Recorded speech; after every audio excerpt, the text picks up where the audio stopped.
ನಾವು ಒಮ್ಮೆ ಯೋಚಿಸಿ ನೋಡಿದ್ರೆ ನಮ್ಮ ಮುಂದಿನ ಇಡೀ ವರ್ಷದ ಆರ್ಥಿಕ ಸ್ಥಿರತೆ, ಆ ವೃತ್ತಿಜೀವನದ ಯಶಸ್ಸು ಮತ್ತು ಕೌಟುಂಬಿಕ ನೆಮ್ಮದಿ ಇವೆಲ್ಲವೂ ಕೇವಲ ಮುಂದಿನ 96 ಗಂಟೆಗಳಲ್ಲಿ ನಾವು ಹೇಗೆ ವರ್ತಿಸ್ತೇವೆ ಅನ್ನೋದರ ಮೇಲೆ ಸಂಪೂರ್ಣವಾಗಿ ಅವಲಂಬಿತವಾಗಿದೆ ಅಂತ ಯಾರಾದ್ರೂ ಹೇಳಿದ್ರೆ ಹೇಗಿರುತ್ತೆ? ಹೌದು, ಅದು ಕೇಳೋಕೆ ಒಂಥರ ಆಶ್ಚರ್ಯ ಅನಿಸುತ್ತೆ. ಖಂಡಿತ.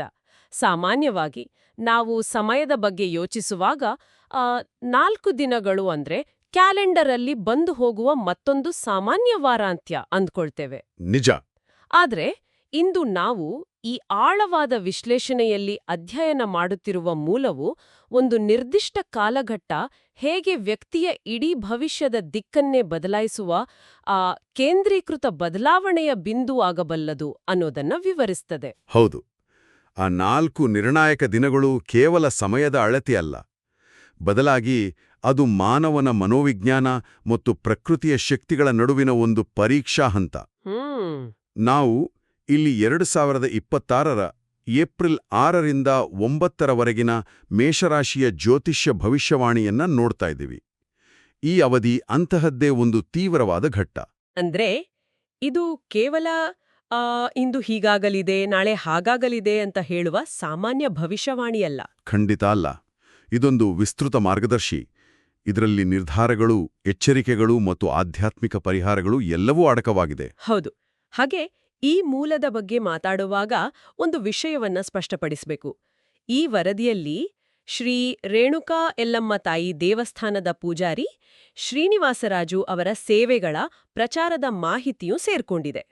ಹೌದು. ಅವರ ಫೋನ್ ನಂಬರ್ 8897774176 ಎಂಬುದನ್ನು ಇಲ್ಲಿ ನೀಡಲಾಗಿದೆ. ನಾವು ಇಲ್ಲಿ ಯಾವುದೇ ನಿಲುವು ತೆಗೆದುಕೊಳ್ಳದೆ ಈ ಮಾಹಿತಿಯನ್ನು ವಸ್ತುನಿಷ್ಠವಾಗಿ ಅಧ್ಯಯನ ಮಾಡ್ತಿದ್ದೇವೆ. ನಿಜ. ಈ ವಿಶ್ಲೇಷಣೆಯು ಕೇವಲ ಆಕಾಶದಲ್ಲಿರುವ ಗ್ರಹಗಳ ಚಲನೆಯ ಬಗ್ಗೆ ಅಲ್ಲ. ಮತ್ತೆ ಯಾವುದರ ಬಗ್ಗೆ? ಬದಲಾಗಿ ಅವಕಾಶಗಳು ಮತ್ತು ನಮ್ಮ ಸಹನೆಯನ್ನು ಪರೀಕ್ಷಿಸುವ ಸನ್ನಿವೇಶಗಳನ್ನು ನಾವು ಹೇಗೆ ನಿಭಾಯಿಸಬೇಕು ಎಂಬುದರ ಕುರಿತಾಗಿದೆ. ನಮ್ಮ ಒತ್ತಡದ ಕ್ಷಣಗಳಲ್ಲಿ ನಾವು ತೆಗೆದುಕೊಳ್ಳುವ ನಿರ್ಧಾರಗಳು ಹೇಗೆ ದೀರ್ಘಕಾಲೀನ ಪರಿಣಾಮಗಳನ್ನು ಸೃಷ್ಟಿಸ್ತವೆ ಅನ್ನೋದೇ ಇಲ್ಲಿನ ಮುಖ್ಯ ವಿಚಾರ. ಸರಿ, ಇದನ್ನು ವಿವರವಾಗಿ ಬಿಡಿಸಿ ನೋಡೋಣ. ಕುಜ ಗ್ರಹ ಅಂದ್ರೆ ಮಂಗಳನ ಪ್ರಭಾವದಿಂದಾಗಿ ಕೇವಲ 4 ದಿನಗಳು ಒಬ್ಬ ವ್ಯಕ್ತಿಯ ಜೀವನವನ್ನು ಈ ಪರಿ ಬದಲಾಯಿಸಬಹುದು ಎಂಬುದು ಕೇಳಲು ನಿಜಕ್ಕೂ ಅಚ್ಚರಿ ಮೂಡಿಸುತ್ತೆ. ಹೌದು. ಇಲ್ಲಿ ನಾವು ಮೊದಲು ಜ್ಯೋತಿಷ್ಯದ ಮೂಲ ತರ್ಕವನ್ನು ಅರ್ಥ ಮಾಡಿಕೊಳ್ಬೇಕು. ನೋಡಿ, ಮೇಷರಾಶಿಯ ಮೂಲಭೂತ ಸ್ವಭಾವವೇ ಆತುರ, ವೇಗ ಮತ್ತು ಮುನ್ನುಗ್ಗುವಿಕೆ. ಓಹೋ, ಅಂದ್ರೆ ಫಾಸ್ಟ್ ಆಗಿರ್ತಾರೆ ಅಂತ? ಹೌದು. ಇದು ಬೆಂಕಿಯ ತತ್ವವನ್ನು ಹೊಂದಿರುವ ರಾಶಿ. ಇದಕ್ಕೆ ಕುಜಗ್ರಹದ ಪ್ರಭಾವ ಸೇರಿದಾಗ ಆ ಬೆಂಕಿಗೆ ಗಾಳಿ ಬೀಸಿದಂತಾಗುತ್ತೆ. ಕುಜ ಎಂದ್ರೆ ಆಕ್ಷನ್, ಶಕ್ತಿ ಮತ್ತು ಯುದ್ಧದ ಸಂಕೇತ. ಹಾಗಾಗಿ ಈ ಅವಧಿಯಲ್ಲಿ ಗ್ರಹಗಳ ಚಲನೆ ನಮ್ಮೊಳಗೆ ಅಸಾಧಾರಣವಾದ ವೇಗವನ್ನು ಹುಟ್ಟುಹಾಕ್ತದೆ. ಈ ವೇಗವನ್ನು ನಾವು ಒಂದು ಇಂಧನದಂತೆ ಬಳಸಿಕೊಳ್ಳುತ್ತೇವೆಯೋ ಅಥವಾ ನಮ್ಮನ್ನೇ ಸುಟ್ಟುಕೊಳ್ಳುವ ಬೆಂಕಿಯನ್ನಾಗಿ ಮಾಡಿಕೊಳ್ಳುತ್ತೇವೆಯೋ ಅನ್ನೋದು ನಾವು ಆ 4 ದಿನಗಳನ್ನು ಹೇಗೆ ನಿಭಾಯಿಸುತ್ತೇವೆ ಅನ್ನೋದರ ಮೇಲಿದೆ. ನಿಖರವಾಗಿ ಹೇಳಿದ್ರಿ. ಹಾಗಾದ್ರೆ ಈ 96 ಗಂಟೆಗಳ ಕಾಲಘಟ್ಟವನ್ನು ನಾವು ಒಂದು ಮಾನಸಿಕ ಪಯಣದಂತೆ ನೋಡೋಣ. ಈ ಪಯಣದ ಮೊದಲ ಹಂತ ಅಂದ್ರೆ ಆರಂಭಿಕ ಘಟ್ಟ ಏಪ್ರಿಲ್ 6 ಸೋಮವಾರದಿಂದ ಶುರುವಾಗ್ತದೆ. ಹೌದು, ಸೋಮವಾರದ ವಿಚಾರಕ್ಕೆ ಬಂದ್ರೆ ಮೂಲದ ಪ್ರಕಾರ ಇದೊಂದು ಹೊಸ ಆರಂಭದ ದಿನ. ಕಚೇರಿಯಲ್ಲಿರುವವರಿಗೆ ಇದ್ದಕ್ಕಿದ್ದಂತೆ ವಿಪರೀತ ಎನಿಸುವಷ್ಟು ಹೊಸ ಜವಾಬ್ದಾರಿಗಳು ಹೆಗಲೇರುತ್ತವೆ. ವ್ಯಾಪಾರಸ್ಥರಿಗೆ ಹೊಸ ಗ್ರಾಹಕರು ಬರ್ತಾರೆ, ಅಥವಾ ಹೊಸ ಒಪ್ಪಂದಗಳ ಮಾತುಕತೆ ಶುರುವಾಗುತ್ತದೆ. ಸಂಜೆಯ ಹೊತ್ತಿಗೆ ಸಿಹಿ ಸುದ್ದಿ ಬರ್ತದೆ. ಕೇಳೋಕ್ ತುಂಬಾ ಚೆನ್ನಾಗಿದೆ ಅಲ್ವಾ? ಹೌದು. ಮೇಲ್ನೋಟಕ್ಕೆ ಇದು ಅದ್ಭುತವಾದಿದೆ ಎನಿಸಿದರೂ ಒಮ್ಮೆಲೆ ಇಷ್ಟೆಲ್ಲ ಜವಾಬ್ದಾರಿಗಳು ಬಿದ್ರೆ ಒಂಥರ ಉಸಿರು ಕಟ್ಟಿದ ಹಾಗೆ ಅನ್ಸಲ್ವಾ? ಖಂಡಿತವಾಗಿಯೂ ಉಸಿರುಗಟ್ಟುತ್ತದೆ. ಕುಜಗ್ರಹದ ಶಕ್ತಿ ಕೆಲಸ ಮಾಡೋದೇ ಹಾಗೆ. ಅದು ಅವಕಾಶಗಳನ್ನು ಸುಲಭವಾಗಿ ತಟ್ಟೆಯಲ್ಲಿಟ್ಟುಕೊಡೋದಿಲ್ಲ. ಕಷ್ಟಪಡಬೇಕು. ಹೌದು, ದೊಡ್ಡ ಜವಾಬ್ದಾರಿಗಳ ರೂಪದಲ್ಲಿ ಎಸೆಯುತ್ತದೆ. ಕಚೇರಿಯಲ್ಲಿ ಸಿಗುವ ಹೊಸ ಜವಾಬ್ದಾರಿಗಳು ಅಥವಾ ವ್ಯಾಪಾರದಲ್ಲಿ ಬರುವ ಭಾರಿ ಬೇಡಿಕೆಗಳು ಆರಂಭದಲ್ಲಿ ವ್ಯಕ್ತಿಯನ್ನು ಕಂಗೆಡಿಸಬಹುದು. ಆದರೆ ಈ ಜವಾಬ್ದಾರಿಗಳೇ ಮುಂದೆ ನಾಯಕತ್ವದ ಗುಣವನ್ನು ಹೊರತರಲು ಇರುವ ದಾರಿ. ಇದು ಹೇಗಿದೆ ಅಂದ್ರೆ, ನಾವು ವ್ಯಾಯಾಮ ಮಾಡುವಾಗ ಮೈ ಮೇಲೆ ಅತ್ಯಂತ ಭಾರವಾದ ಬೆನ್ನಿನ ಚೀಲ ಅಂದ್ರೆ ಬ್ಯಾಕ್ ಪ್ಯಾಕ್ ಹಾಕೊಂಡಂತೆ. ಸರಿಯಾದ ಹೋಲಿಕೆ. ಆರಂಭದಲ್ಲಿ ಆ ತೂಕ ನಮ್ಮ ವೇಗವನ್ನು ನಿರ್ಬಂಧಿಸುತ್ತಿದೆ ಅಂತ ಅನಿಸುತ್ತೆ. ಆದ್ರೆ ಮುಂದೆ ದೊಡ್ಡ ಬಿರುಗಾಳಿ ಎದುರಾದಾಗ ಆ ಬೆನ್ನಿನ ಚೀಲಮೇ ನಮ್ಮನ್ನು ಕಾಪಾಡುವ ಪ್ಯಾರಾಶೂಟ್ ಎಂದು ಅರಿವಾಗುವಂತಿದೆ. ಅದ್ಭುತವಾದ ಉಪಮೆ. ಸೋಮವಾರದ ಆ ಭಾರವಾದ ಜವಾಬ್ದಾರಿಗಳು ಮಂಗಳವಾರ ಎದುರಾಗಲಿರುವ ಬಿರುಗಾಳಿಗೆ ನಮ್ಮನ್ನು ಸಜ್ಜುಗೊಳಿಸುವ ತರಬೇತಿಯಷ್ಟೇ. ಅಂದ್ರೆ ಮಂಗಳವಾರ ಕಷ್ಟ.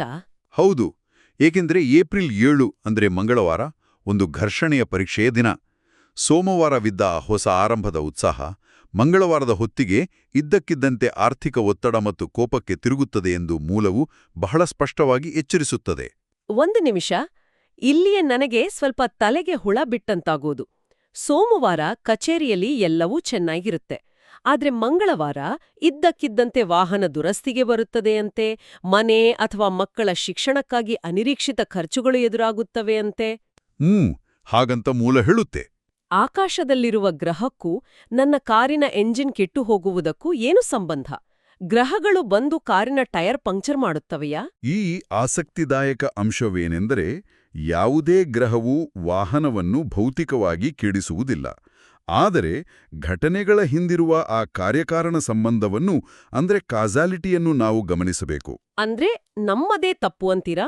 ನೋಡಿ, ಸೋಮವಾರ ಕುಜಗ್ರಹದ ಪ್ರಭಾವದಿಂದ ವಿಪರೀತ ವೇಗ ಮತ್ತು ಉತ್ಸಾಹ ತುಂಬಿರ್ತದೆ. ಆ ಆತುರದಲ್ಲಿ ಡ್ಯಾಶ್ಬೋರ್ಡ್ನಲ್ಲಿ ಹೊತ್ತಿಕೊಳ್ಳುವ ಸರ್ವಿಸ್ ರಿಕ್ವೈರ್ಡ್ ಎಂಬ ಚಿಹ್ನೆಯನ್ನು ನಿರ್ಲಕ್ಷಿಸಿರಬಹುದು. ಓ. ಅಥವಾ ವಿಪರೀತ ವೇಗವಾಗಿ ವಾಹನ ಚಾಲನೆ ಮಾಡಿರಬಹುದು. ಅದರ ಪರಿಣಾಮ ಮಂಗಳವಾರ ಕಾರು ಕೆಟ್ಟು ನಿಲ್ಲುವ ಮೂಲಕ ವ್ಯಕ್ತವಾಗ್ತದೆ. ಅಂದರೆ ಮಂಗಳವಾರದ ಆ 24 ಗಂಟೆಗಳ ಕಾಲಾವಕಾಶವು ಸಹಜ ಆತುರದ ಸ್ವಭಾವವನ್ನು ನಿಯಂತ್ರಿಸಲು ಇರುವ ಒಂದು ಪರೀಕ್ಷಾ ಸಮಯ. ಅಂದ್ರೆ ಇದೊಂದ್ ರೀತಿ ಪ್ರಕೃತಿಯೇ ಹಾಕಿದ ಸ್ಪೀಡ್ ಬ್ರೇಕರ್ ಅಂತಾಯ್ತು. ಖಂಡಿತ. ಅಂದ್ರೆ ಆ ಖರ್ಚುಗಳು ಮತ್ತು ಅಡಚಣೆಗಳು ಕೇವಲ ದುರಾದೃಷ್ಟವಲ್ಲ, ಅವು ನಮ್ಮದೇ ಹಿಂದಿನ ಆತುರದ ನಿರ್ಧಾರಗಳ ಫಲಿತಾಂಶ. ವ್ಯಾಪಾರದಲ್ಲಿ ದೊಡ್ಡ ಹೂಡಿಕೆಗಳನ್ನು ಕನಿಷ್ಠ 1 ದಿನವಾದರೂ ಮುಂದೂಡಬೇಕು ಎಂದು ಮೂಲ ಹೇಳುವ ಕಾರಣವೂ ಇದೇ ಇರಬೇಕು. ಹೌದು. ಒತ್ತಡದ ಸಮಯದಲ್ಲಿ ನಾವು ಸರಿಯಾದ ಲೆಕ್ಕಾಚಾರವಿಲ್ಲದೆ ಆತುರದ ನಿರ್ಧಾರ ತೆಗೆದುಕೊಳ್ಳುವ ಸಾಧ್ಯತೆ ಹೆಚ್ಚು. ಮಂಗಳವಾರದ ಆ ಘರ್ಷಣೆಯು ತಾಳ್ಮೆಯ ಅಗ್ನಿ ಪರೀಕ್ಷೆ. ಕೋಪ ಕಂಟ್ರೋಲ್ ಮಾಡಬೇಕು. ಯಾರು ಆ ದಿನ ತಮ್ಮ ಕೋಪವನ್ನು ನಿಯಂತ್ರಿಸಿಕೊಂಡು ವಾಹನ ದುರಸ್ತಿ ಅಥವಾ ಅನಿರೀಕ್ಷಿತ ಖರ್ಚುಗಳನ್ನು ಒಂದು ಸಹಜ ಪ್ರಕ್ರಿಯೆ ಎಂದು ಸ್ವೀಕರಿಸುತ್ತಾರೋ ಅವರು ಮುಂದಿನ ಹಂತಕ್ಕೆ ಯಶಸ್ವಿಯಾಗಿ ಕಾಲಿಡುತ್ತಾರೆ. ಸೋಮವಾರದ ವೇಗ ಮತ್ತು ಮಂಗಳವಾರದ ಘರ್ಷಣೆಯ ನಂತರ ಈ ಪರಿಸ್ಥಿತಿಯನ್ನು ಸರಿದಾರಿಗೆ ತರುವ ಜವಾಬ್ದಾರಿ ಬುಧವಾರದ ಮೇಲಿರ್ತದೆ. ಅಂದ್ರೆ ಏಪ್ರಿಲ್ 8ರ ಮೇಲೆ. ಹೌದು, ಬುಧವಾರ ಒಂದು ಪ್ರಮುಖ ದಿನ. ಮೂಲದ ಪ್ರಕಾರ ಇದು ದಾರಿ ತಪ್ಪಿದ ಗಾಡಿಯನ್ನು ಮತ್ತೆ ಟ್ರ್ಯಾಕ್ಗೆ ತರುವ, ಅಂದ್ರೆ ಕೋರ್ಸ್ ಕರೆಕ್ಷನ್ ಮಾಡುವ ದಿನ. ನಿಂತೋಗಿದ್ದ ಕೆಲಸಗಳಿಗೆ ಮತ್ತೆ ಚಾಲನೆ ಸಿಗುತ್ತದೆ. ಕಚೇರಿಯಲ್ಲಿ ಮೇಲಧಿಕಾರಿಗಳಿಂದ ಪ್ರಶಂಸೆ ಸಿಗುತ್ತದೆ. ಹೊಸ ಪ್ರಾಜೆಕ್ಟ್ ಸಿಗುತ್ತದೆ. ನಿಜ. ಆದ್ರೆ ಮಂಗಳವಾರದ ಅಷ್ಟು ದೊಡ್ಡ ರಂಪಾಟದ ನಂತರ ಬುಧವಾರ ಇದ್ದಕ್ಕಿದ್ದಂತೆ ಯಶಸ್ಸು ಹೇಗೆ ಸಿಗುತ್ತದೆ? ಇದು ತಾನಾಗಿ ಆಗುವ ಮ್ಯಾಜಿಕ್ ಥರ ಅನ್ಸಲ್ವಾ? ಇಲ್ಲ, ಯಾವುದೇ ಮ್ಯಾಜಿಕ್ ಇಲ್ಲ. ಇಲ್ಲಿ ಮೂಲವು ಒಂದು ನಿರ್ದಿಷ್ಟ ಪದವನ್ನು ಬಳಸಿದೆ. ಅದೇ ಸಂವಹನ, ಅಂದ್ರೆ ಕಮ್ಯುನಿಕೇಷನ್. ಓ, ಮಾತನಾಡುವ ಕಲೆ. ಹೌದು. ಮಂಗಳವಾರದ ಒತ್ತಡದಿಂದಾದ ಹಾನಿಯನ್ನು ಸರಿಪಡಿಸಲು ಬುಧವಾರ ಸಂವಹನ ಅತ್ಯಂತ ಪ್ರಮುಖ ಪಾತ್ರ ವಹಿಸುತ್ತದೆ. ಮಂಗಳವಾರ ನೀವು ಸ್ವಲ್ಪ ಒರಟಾಗಿ ನಡೆದುಕೊಂಡಿದ್ರೆ ಬುಧವಾರ ನಿಮ್ಮ ಮಾತುಗಳೇ ಆ ಬಿರುಕನ್ನು ಬೆಸೆಯುತ್ತವೆ. ಅಂದ್ರೆ ನಮ್ಮ ತಪ್ಪನ್ನು ಒಪ್ಕೊಳ್ಳೋದು ಮುಖ್ಯ. ನಿಖರವಾಗಿ. ಸಂವಹನದಲ್ಲಿನ ಸ್ಪಷ್ಟತೆ, ತಪ್ಪುಗಳನ್ನು ಒಪ್ಪಿಕೊಳ್ಳುವ ಪ್ರಾಮಾಣಿಕತೆ ಮತ್ತು ಮುಂದಿನ ಹೆಜ್ಜೆಗಳ ಬಗ್ಗೆನ ನಿಖರತೆಯೇ ಇಲ್ಲಿನ ಬಂಡವಾಳ. ಆ ತಾಳ್ಮೆಗೆ ಸಿಗುವ ಪ್ರತಿಫಲವೇ ಆ ಹೊಸ ಪ್ರಾಜೆಕ್ಟ್. ಮತ್ತು ಈ ಇಡೀ 96 ಗಂಟೆಗಳ ಪಯಣದ ಅಂತಿಮ ಘಟ್ಟವೇ ಗುರುವಾರ, ಅಂದ್ರೆ ಏಪ್ರಿಲ್ 9. ಇದು ದೊಡ್ಡ ಮಟ್ಟದ ಫಲಿತಾಂಶದ ದಿನ. ಹೌದು, ಇದನ್ನು ನಾವು ಕೊಯ್ಲಿನ ದಿನ ಅಂತ ಕರೀಬಹುದು. ಸೋಮವಾರ ಹೊತ್ತ ಜವಾಬ್ದಾರಿ, ಮಂಗಳವಾರ ಎದುರಿಸಿದ ಅಗ್ನಿ ಪರೀಕ್ಷೆ ಮತ್ತು ಬುಧವಾರ ಮಾಡಿದ ಸಂವಹನ, ಇವೆಲ್ಲದರ ಒಟ್ಟು ಫಲಿತಾಂಶ ಗುರುವಾರ ಸಿಗುತ್ತದೆ.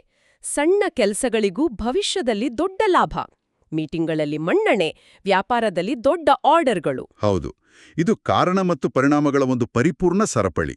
ಆದರೆ ಇದು ಕೇವಲ ದೈನಂದಿನ ಕೆಲಸಗಳಿಗೆ ಮಾತ್ರ ಸೀಮಿತವಾಗಿಲ್ಲ. ಅಂದ್ರೆ ಬೇರೆ ವಿಚಾರಗಳಲ್ಲೂ ಪ್ರಭಾವ ಇದೆಯಾ? ಖಂಡಿತ. ಈ 4 ದಿನಗಳು ಸಾಮಾಜಿಕ ಮತ್ತು ಕೌಟುಂಬಿಕ ಜೀವನದ ಮೇಲೂ ಪ್ರಭಾವ ಬೀರುತ್ತವೆ. ಕುಟುಂಬದಲ್ಲಿ ಮಾತುಗಳಿಗೆ ಬೆಲೆ ಸಿಗುತ್ತದೆ. ಬಹಳ ದಿನಗಳಿಂದ ದೂರವಾಗಿದ್ದ ಸಂಬಂಧಿಕರು ಮತ್ತೆ ಹತ್ತಿರವಾಗುವ ಕಾಲವಿದು. ಮನೆಯಲ್ಲಿ ಯಾವುದಾದ್ರೂ ಶುಭ ಕಾರ್ಯದ ಬಗ್ಗೆ ಚರ್ಚೆ ಆಗುತ್ತೆ ಅಂತಾನೂ ಮೂಲ ಹೇಳಿದೆ ಅಲ್ವಾ? ಹೌದು, ಶುಭ ಕಾರ್ಯ ಅಥವಾ ಪೂಜೆಯ ಬಗೆಗಿನ ಚರ್ಚೆಗಳು ನಡೆಯುತ್ತವೆ. ಇದು ಮನೆಯ ವಾತಾವರಣದಲ್ಲಿ ಒಂದು ಮಾನಸಿಕ ನೆಮ್ಮದಿಯನ್ನು ತರುತ್ತದೆ. ಕೆಲಸದ ಸ್ಥಳದಲ್ಲಿ ಭವಿಷ್ಯವನ್ನು ಬದಲಿಸುವಂಥ ಹೊಸ ವ್ಯಕ್ತಿಗಳ ಪರಿಚಯವೂ ಆಗಬಹುದು. ಇಲ್ಲಿಯೇ ವಿಷಯ ನಿಜಕ್ಕೂ ಅತ್ಯಂತ ಕುತೂಹಲಕಾರಿಯಾಗುವುದು. ನಾವು ಜ್ಯೋತಿಷ್ಯ ಅಥವಾ ಹಳೆಯ ಕಾಲದ ಭವಿಷ್ಯವಾಣಿಗಳ ಬಗ್ಗೆ ಮಾತನಾಡುವಾಗ ಸಾಮಾನ್ಯವಾಗಿ ಪೂಜೆ, ಹೋಮಹವನಗಳ ಬಗ್ಗೆ ಯೋಚಿಸುತ್ತೇವೆ. ಹೌದು, ಅದೂ ಸಹಜ. ಆದರೆ ಈ ಮೂಲದಲ್ಲಿ ಸೋಷಿಯಲ್ ಮೀಡಿಯಾ ಮೂಲಕ ಹೊಸ ಸಂಪರ್ಕಗಳು ಬೆಳೆಯುತ್ತವೆ ಮತ್ತು ಅವು ಭವಿಷ್ಯದಲ್ಲಿ ದೊಡ್ಡ ಅವಕಾಶಗಳನ್ನು ತರಬಹುದು ಅಂತ ಉಲ್ಲೇಖಿಸಲಾಗಿದೆ. ಜೊತೆಗೆ ವಿದ್ಯಾರ್ಥಿಗಳಿಗೆ ಏಪ್ರಿಲ್ 7 ಮತ್ತು 8ರಂದು ಓದಿನಲ್ಲಿ ಸ್ಪಷ್ಟತೆ ಸಿಗುತ್ತದೆ, ನಿಜ. ಆದರೆ ಅದಕ್ಕಾಗಿ ಅವರು ಮೊಬೈಲ್ ಬಳಕೆಯನ್ನು ಕಡಿಮೆ ಮಾಡಬೇಕು ಮತ್ತು ಮುಂಜಾನೆ ಓದುವ ಅಭ್ಯಾಸ ಬೆಳೆಸಿಕೊಳ್ಳಬೇಕು ಎಂದು ಸಲಹೆ ನೀಡಲಾಗಿದೆ. ಹಳೆಯ ಕಾಲದ ಜ್ಯೋತಿಷ್ಯಶಾಸ್ತ್ರವು ಸೋಷಿಯಲ್ ಮೀಡಿಯಾ ಕನೆಕ್ಷನ್ ಮತ್ತು ಮೊಬೈಲ್ ಎಡಿಕ್ಷನ್ನಂತಹ ಸಂಪೂರ್ಣ ಆಧುನಿಕ ಸಮಸ್ಯೆಗಳೊಂದಿಗೆ ಬೆರೆತುಕೊಂಡಿರೋದು ಆಶ್ಚರ್ಯ ಅಲ್ವಾ? ಇದು ಒಂದು ಪ್ರಮುಖ ಪ್ರಶ್ನೆಯನ್ನು ಹುಟ್ಟಾಕ್ತದೆ. ಸಾವಿರಾರು ವರ್ಷಗಳ ಹಿಂದಿನ ಪುರಾತನ ಪಠ್ಯಗಳು ಇಂದಿನ ಡಿಜಿಟಲ್ ಜಗತ್ತಿಗೆ ಹೇಗೆ ಒಗ್ಗಿಕೊಳ್ತಿವೆ ಅನ್ನೋದು. ಹೌದು, ಹೇಗೆ ಸಾಧ್ಯ ಇದು? ಇದರ ಹಿಂದಿನ ತರ್ಕವನ್ನು ಬಿಡಿಸಿ ನೋಡಿದ್ರೆ ಮೂಲತತ್ವವು ಏಕಾಗ್ರತೆ ಮತ್ತು ಸಂವಹನ ಅನ್ನೋದು ಅರ್ಥವಾಗ್ತದೆ. ಪುರಾತನ ಜ್ಯೋತಿಷ್ಯದಲ್ಲಿ ವ್ಯಾಪಾರವನ್ನು ವಿಸ್ತರಿಸಲು ವಾಣಿ ಅಂದ್ರೆ ಸ್ಪೀಚ್ ಪ್ರಮುಖ ಮಾರ್ಗ. ಹಿಂದೆ ಅದು ಊರಿನ ಕಟ್ಟೆಯ ಮೇಲಿನ ಮಾತುಕತೆಯಾಗಿತ್ತು. ಇಂದು ಅದು ಸೋಷಿಯಲ್ ಮೀಡಿಯಾ ಕನೆಕ್ಷನ್ ಆಗಿದೆ. ತತ್ವ ಒಂದೇ, ಮಾಧ್ಯಮ ಮಾತ್ರ ಬದಲಾಗಿದೆ. ಅಂದರೆ ವಿದ್ಯಾರ್ಥಿಗಳ ವಿಚಾರದಲ್ಲಿ ಹೇಳಿರುವ ಆ ಮೊಬೈಲ್ ಬಳಕೆಯ ಕಡಿತ ಕೂಡ ಇದೇ ತತ್ವದ ಆಧುನಿಕ ಅನ್ವಯವೇ? ಹೌದು. ಪ್ರಾಚೀನ ಪದ್ಧತಿಯಲ್ಲಿ ಏಕಾಗ್ರತೆ ಅತಿ ಮುಖ್ಯವಾಗಿತ್ತು. ಮನಸ್ಸನ್ನು ವಿಚಲಿತಗೊಳಿಸುವ ವಿಚಾರಗಳಿಂದ ದೂರವಿರಲು ಹೇಳಲಾಗುತ್ತಿತ್ತು. ಇಂದಿನ ಜಗತ್ತಿನಲ್ಲಿ ನಮ್ಮ ಏಕಾಗ್ರತೆಯನ್ನ ಕದಿಯುವ ಅತಿ ದೊಡ್ಡ ವಿಚಾರ ಎಂದರೆ ಅದು ಮೊಬೈಲು. ನಿಜ. ಹಾಗಾಗಿ ಮೊಬೈಲ್ ಬಳಕೆಯನ್ನ ಕಡಿಮೆ ಮಾಡುವುದು ಏಕಾಗ್ರತೆಯನ್ನ ಮರಳಿ ಪಡೆಯುವ ಮನೋವೈಜ್ಞಾನಿಕ ತಂತ್ರ. ಇನ್ನು ಮುಂಜಾನೆ ಎದ್ದು ಓದುವ ವಿಚಾರ. ಆ ಸಮಯದಲ್ಲಿ ನಮ್ಮ ಮೆದುಳು ಅತ್ಯಂತ ಪ್ರಶಾಂತ ಸ್ಥಿತಿಯಲ್ಲಿರುತ್ತದೆ. ಜ್ಯೋತಿಷ್ಯವು ಇದನ್ನೇ ಬ್ರಾಹ್ಮಿ ಮುಹೂರ್ತದ ಶಕ್ತಿಯೆಂದು ಕರೆಯುತ್ತದೆ. ಒಟ್ಟಿನಲ್ಲಿ ಸವಾಲುಗಳು ಮತ್ತು ಅವಕಾಶಗಳನ್ನು ಎದುರಿಸಲು ಮೂಲವು ಕೆಲವು ಪ್ರಾಯೋಗಿಕ ಮತ್ತು ಆಧ್ಯಾತ್ಮಿಕ ಪರಿಹಾರಗಳನ್ನು ಸೂಚಿಸುತ್ತದೆ. ಉದ್ಯೋಗದ ಕಾರಣಗಳಿಗಾಗಿ ಸಣ್ಣ ಪ್ರಯಾಣಗಳು ಒದಗಿ ಬರಬಹುದು. ಆದರೆ ರಾತ್ರಿ ವೇಳೆಯ ಪ್ರಯಾಣ ಮತ್ತು ವಾಹನ ಚಾಲನೆಯಲ್ಲಿ ಅತೀವ ಎಚ್ಚರಿಕೆ ವಹಿಸಬೇಕು ಎಂದು ಹೇಳಲಾಗಿದೆ. ಬಹುಶಃ ಕುಜಗ್ರಹದ ಪ್ರಭಾವದಿಂದ ಬರುವ ಆ ಆತುರ ಮತ್ತು ರಾತ್ರಿಯ ನಿದ್ರಾಹೀನತೆ ಸೇರಿದರೆ ಆಗುವ ಅನಾಹುತಗಳನ್ನು ತಪ್ಪಿಸಲು ಈ ಎಚ್ಚರಿಕೆ ಇರಬೇಕು. ಹೌದು. ಜೊತೆಗೆ ವೇಗವಾಗಿ ನಿರ್ಧಾರ ತೆಗೆದುಕೊಳ್ಳುವ ಮನಸ್ಸು ಈ ಸಮಯದಲ್ಲಿ ಆಧ್ಯಾತ್ಮದತ್ತ ವಾಲುತ್ತದೆ. ಏಪ್ರಿಲ್ 7 ಮತ್ತು 9ರಂದು ದೇವಸ್ಥಾನಕ್ಕೆ ಭೇಟಿ ನೀಡುವುದರಿಂದ ಮಾನಸಿಕ ಶಾಂತಿ ಲಭ್ಯ ಅಂತ ಮೂಲ ಹೇಳ್ತದೆ. ಕೆಲವು ನಿರ್ದಿಷ್ಟ ಪರಿಹಾರಗಳನ್ನೂ ಇಲ್ಲಿ ಉಲ್ಲೇಖಿಸಲಾಗಿದೆ. ಮುಂಜಾನೆ ಸೂರ್ಯನಿಗೆ ನೀರು ಅರ್ಪಿಸುವುದು, ಮಂಗಳ ಗ್ರಹದ ಅನುಗ್ರಹಕ್ಕಾಗಿ ಕೆಂಪು ಬಣ್ಣದ ವಸ್ತ್ರವನ್ನು ಹತ್ತಿರ ಇಟ್ಟುಕೊಳ್ಳುವುದು. ಹೌದು. ಮತ್ತು ಮಂಗಳವಾರದಂದು ಬಡವರಿಗೆ ಆಹಾರದಾನ ಮಾಡುವುದು. ಜೊತೆಗೆ ಹನುಮಾನ್ ಅಥವಾ ಸುಬ್ರಹ್ಮಣ್ಯ ಸ್ವಾಮಿಯ ದರ್ಶನ ಮಾಡುವುದು. ಹಾಗಾದ್ರೆ ಇವೆಲ್ಲದರ ಅರ್ಥವೇನು? ಕಿಸೆಯಲ್ಲಿ ಕೆಂಪು ಬಟ್ಟೆ ಇಟ್ಟುಕೊಳ್ಳುವುದರಿಂದ ಅಥವಾ ದಾನ ಮಾಡೋದ್ರಿಂದ ಗ್ರಹಗಳ ಪ್ರಭಾವ ಹೇಗೆ ಬದಲಾಗುತ್ತದೆ? ಇದು ಪ್ರಾಯೋಗಿಕವಾಗಿ ಹೇಗೆ ಕೆಲಸ ಮಾಡ್ತದೆ? ಇದನ್ನು ನಾವು ವಿಶಾಲ ದೃಷ್ಟಿಕೋನಕ್ಕೆ ಜೋಡಿಸಿ ನೋಡಿದ್ರೆ ಈ ಪರಿಹಾರಗಳ ಹಿಂದಿರುವ ಮನೋವಿಜ್ಞಾನ ನಮಗೆ ಅರ್ಥವಾಗುತ್ತದೆ. ಅಂದ್ರೆ ಇದರ ಹಿನ್ನೆ ಸೈಕಾಲಜಿ ಇದೆಯಾ? ಖಂಡಿತ. ಇದು ಗ್ರಹಗಳ ಭೌತಿಕ ಬದಲಾವಣೆಯಲ್ಲ, ನಮ್ಮ ಒಳಗಿನ ಮನಸ್ಥಿತಿಯ ಬದಲಾವಣೆ. ಒಬ್ಬ ಆತುರದ ನಿರ್ಧಾರಗಳನ್ನು ತೆಗೆದುಕೊಳ್ಳುವ ವ್ಯಕ್ತಿಯು ಬೆಳಿಗ್ಗೆ ಸೂರ್ಯನಿಗೆ ನೀರು ಅರ್ಪಿಸುವಾಗ ಅವನು ಅರಿವಿಲ್ಲದೆಯೇ ಕೆಲವು ನಿಮಿಷಗಳ ಕಾಲ ನಿಧಾನವಾಗುತ್ತಾನೆ. ಸ್ಲೋ ಡೌನ್ ಆಗ್ತಾರೆ. ಹೌದು. ಆ ಸಣ್ಣ ವಿರಾಮವು ಒತ್ತಡದ ದಿನಗಳಲ್ಲಿ ದೊಡ್ಡ ತಪ್ಪುಗಳನ್ನು ಮಾಡದಂತೆ ತಡೆಯುವ ಮಾನಸಿಕ ಆಧಾರವಾಗಿ ಅಂದ್ರೆ ಸೈಕಲಾಜಿಕಲ್ ಆಂಕರ್ ಆಗಿ ಕೆಲಸ ಮಾಡುತ್ತದೆ. ಅಂದ್ರೆ ಮಂಗಳವಾರ ಆಹಾರ ದಾನ ಮಾಡುವ ಪ್ರಕ್ರಿಯೆ ಕೂಡ ಇದೇ ರೀತಿ ಕೆಲಸ ಮಾಡುತ್ತದೆಯಾ? ಹೌದು. ನೀವು ವಿಪರೀತ ಒತ್ತಡ ಮತ್ತು ಕೋಪದಲ್ಲಿರುವಾಗ ಬಡವರಿಗೆ ಆಹಾರ ದಾನ ಮಾಡಿದ್ರೆ ಆ ಕ್ಷಣದಲ್ಲಿ ನಿಮ್ಮ ಕೋಪ ಕರುಣೆಯಾಗಿ ಪರಿವರ್ತನೆಯಾಗುತ್ತದೆ. ಇನ್ನು ಕೆಂಪು ಬಣ್ಣದ ವಸ್ತ್ರ. ನೀವು ಆತುರದಲ್ಲಿ ತಪ್ಪು ನಿರ್ಧಾರ ತೆಗೆದುಕೊಳ್ಳಲು ಹೋದಾಗೆಲ್ಲ ನಿಮ್ಮ ಕಿಸೆಯಲ್ಲಿರುವ ಕೆಂಪು ಬಟ್ಟೆ ಕಣ್ಣಿಗೆ ಬೀಳುತ್ತದೆ. ತಕ್ಷಣವೇ ನಾನು ಇಂದು ತಾಳ್ಮೆಯಿಂದಿರಬೇಕು ಎಂಬ ಸಂದೇಶ ಮೆದುಳಿಗೆ ಹೋಗುತ್ತದೆ. ಅದ್ಭುತ. ಒಟ್ಟಾರೆಯಾಗಿ ಹೇಳುವುದಾದರೆ ಏಪ್ರಿಲ್ 6ರಿಂದ 9ರವರೆಗಿನ ಈ 4 ದಿನಗಳು ಮಂಗಳ ಗ್ರಹದ ಪ್ರಭಾವದಿಂದಾಗಿ ವೇಗದ ನಿರ್ಧಾರಗಳಿಗೆ ದಾರಿ ಮಾಡಿಕೊಡುತ್ತವೆ. ಆದರೂ ಆರ್ಥಿಕ ವಿಚಾರಗಳಲ್ಲಿ ಎಚ್ಚರಿಕೆ, ಸಂವಹನದಲ್ಲಿನ ಸ್ಪಷ್ಟತೆ ಅತಿ ಮುಖ್ಯ. ಹೌದು. ಮತ್ತು ಪ್ರಾಯೋಗಿಕ ಹೆಜ್ಜೆಗಳ ಜೊತೆಗೆ ಆಧ್ಯಾತ್ಮಿಕ ವಿರಾಮವನ್ನು ಅಳವಡಿಸಿಕೊಳ್ಳುವುದು ಕೂಡ ಅಷ್ಟೇ ಮುಖ್ಯ ಅನ್ನೋದನ್ನ ನಾವು ಮರಿಬಾರದು. ಖಂಡಿತ. ಇದೆಲ್ಲವನ್ನೂ ಆಲಿಸಿದ ನಂತರ ನಮ್ಮೆಲ್ಲರ ಮನಸ್ಸಿನಲ್ಲಿ ಒಂದು ಆಳವಾದ ಯೋಚನೆ ಹುಟ್ಟಿಕೊಳ್ಳುತ್ತದೆ. ಅದೇನು ಅಂತ ಹೇಳಿ? ಯೋಚಿಸಿ ನೋಡಿ, ಕೇವಲ 4 ದಿನಗಳ ಅಂದರೆ 96 ಗಂಟೆಗಳ ಅವಧಿಯಲ್ಲಿ ನಮ್ಮ ಮಾತು, ನಮ್ಮ ಸಣ್ಣ ದೈನಂದಿನ ಅಭ್ಯಾಸಗಳು ಮತ್ತು ನಮ್ಮ ಏಕಾಗ್ರತೆಯನ್ನು ನಾವು ಸೂಕ್ಷ್ಮವಾಗಿ ಗಮನಿಸಿದರೆ ಇಷ್ಟೆಲ್ಲ ದೊಡ್ಡ ಬದಲಾವಣೆಗಳನ್ನು ತರಬಹುದು ಎಂದಾದರೆ ನಮ್ಮ ಭವಿಷ್ಯವು ಗ್ರಹಗಳ ಚಲನೆಯಲ್ಲಿ ಬರೆಯಲ್ಪಟ್ಟಿದೆಯೋ ಅಥವಾ ಆ ನಿರ್ಣಾಯಕ ಕ್ಷಣಗಳಲ್ಲಿ ನಾವು ತೋರುವ ಅತಿ ಹೆಚ್ಚಿನ ಪ್ರಜ್ಞಾಪೂರ್ವಕ ನಡವಳಿಕೆಯಲ್ಲಿ ಅಡಗಿದೆಯೋ? ಇದು ನಾವೆಲ್ಲರೂ ಆಲೋಚಿಸಬೇಕಾದ ವಿಚಾರ.